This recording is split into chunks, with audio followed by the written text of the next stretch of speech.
Good afternoon mga kalatukod. Ito na, buo na yung ating project. May magandang kulay na tayong ibibreed. Isang red bar at isang, ang tawag dito, blue bar na may white line na may puti-puti. Yan, off color. Ang ganda siguro nito, no? Ano kaya ang magiging resulta ng kanito kung sakaling kumulo. Okay, kung sakaling sila yung ating mapag-asawa, ito mukhang babae ito eh. Babae kaya to? Babae ka ba? Ha?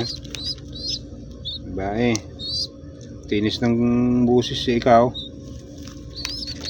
Ha? Tahimik eh. Tahimik siya eh. Nakataas ang buntot oh.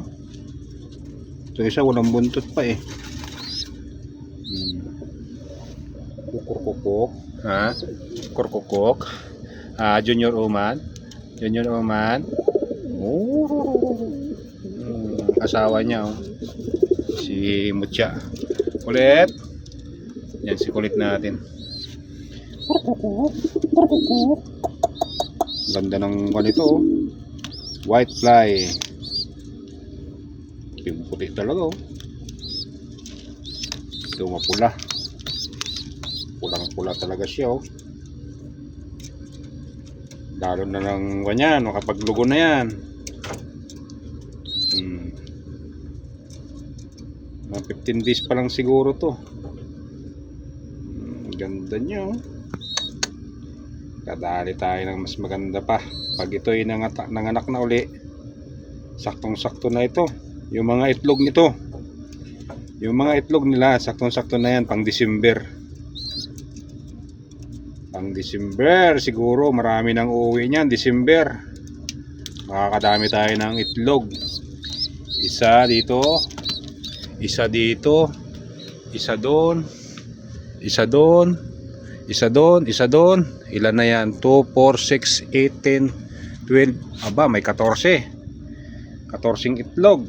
Kahit 10 lang.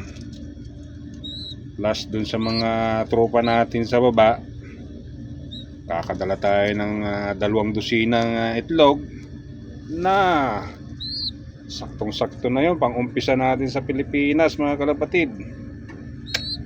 Ganda. Pag ganito naman kagaganda ay sarap naman talaga alagaan. Anak pa lang yan. Ano kung yan ay lumilipad-lipad na at pumapalakpak-palakpak na mga kalapatid. Ayun lang muna. Thank you for watching. Mga kalatuko, don't forget to follow, like, and share.